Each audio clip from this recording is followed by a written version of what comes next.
Sir, please don't throw that away. I can sell it for a few coins. I want to buy a book. Those were the exact words the stranger heard before he paused, confused, coffee cup in hand, a half-eaten sandwich in the other. He turned to see a boy, no older than 12, thin, dirt smeared on his cheeks, but with eyes that burned not with hunger, but with something far rarer, hope. That was the moment the man decided to follow the boy. Not to frighten him. Not to scold him. But because something in his voice broke open a part of the man's heart that had been shut for decades. 12-year-old Rahim lived in one of the most neglected neighborhoods on the edge of a sprawling city. Narrow alleyways, cracked walls, and the smell of exhaust and rot marked the place he called home. But if you asked Rahim, he wouldn't describe it like that. To him, home was where his mother sat on a broken stool, sewing clothes for pennies.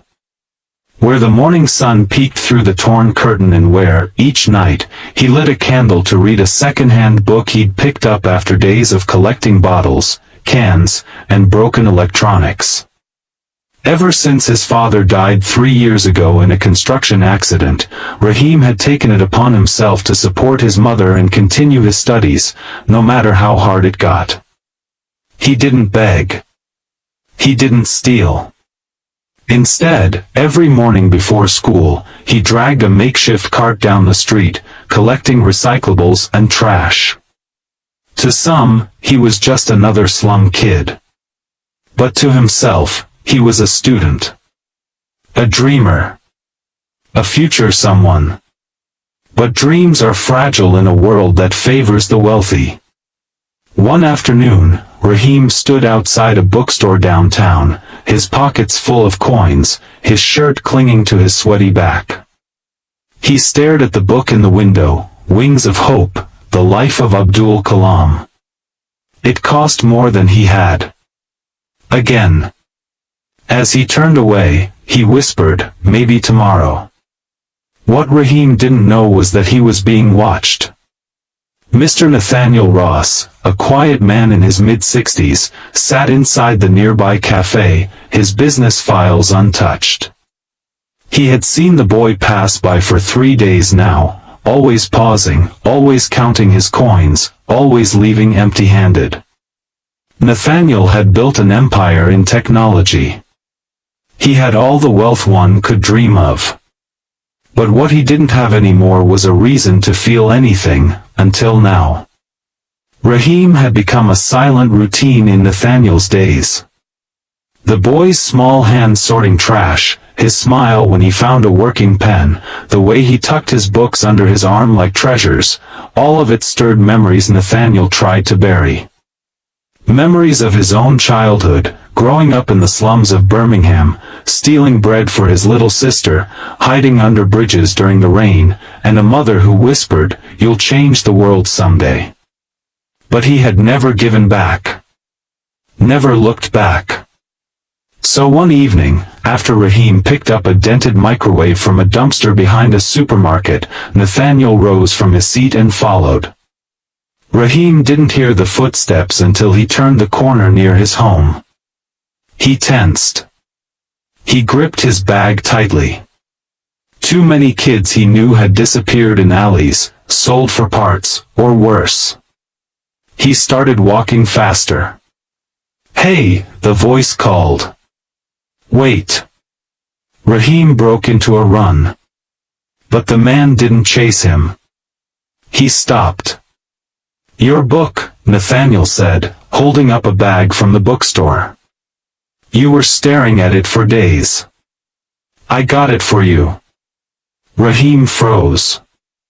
He turned slowly, heart pounding. "Why?" he asked. Nathaniel looked at him, really looked, and said something no one had ever said to Rahim before. "Because I see a spark in your eyes I've seen only once before, in the mirror, a long time ago." From that day, everything changed. But not in the way you might expect. Rahim didn't accept more books right away. He didn't take money. He was proud, stubbornly proud. Nathaniel respected that. So he offered something else. "Let me buy your trash," he said with a smile. "Fair price. Every week." Confused but grateful, Rahim agreed. Each Saturday, the man with the quiet eyes and expensive shoes came to buy Rahim's collected trash. In return, he brought books as bonuses. Soon, Rahim was reading beyond his grade. He began tutoring other children in the neighborhood under a tree with a blackboard Nathaniel donated. The street kids started calling it Rahim's School. His mother wept quietly the first time she saw it. But there were still struggles. Some older boys mocked him, threw rocks at his books, called him a garbage rat. One day, they pushed him into a puddle and tore his notes. Rahim sat in the mud, fists clenched, eyes burning, not with tears, but determination. Nathaniel found him that evening, knees bruised, pride shaken. "Why do they hate me?" Rahim asked. "Because you're rising," Nathaniel replied gently. "And when people don't rise with you, they try to pull you down. Don't let them." Rahim nodded.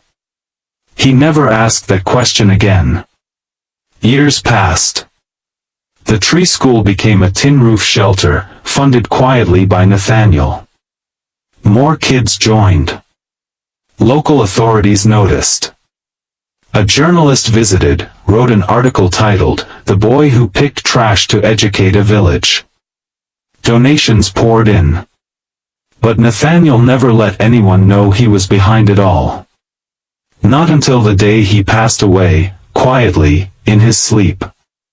When his lawyer arrived with the will, Rahim, now 17, was stunned. Nathaniel had left him everything. The house. The books. The funds to build a proper school. And a letter. "Dear Rahim, you reminded me that hope is never dead. You gave me a reason to believe again. Now give that to others. Build. Teach. Lead. And always, dream bigger. Nathaniel Ross."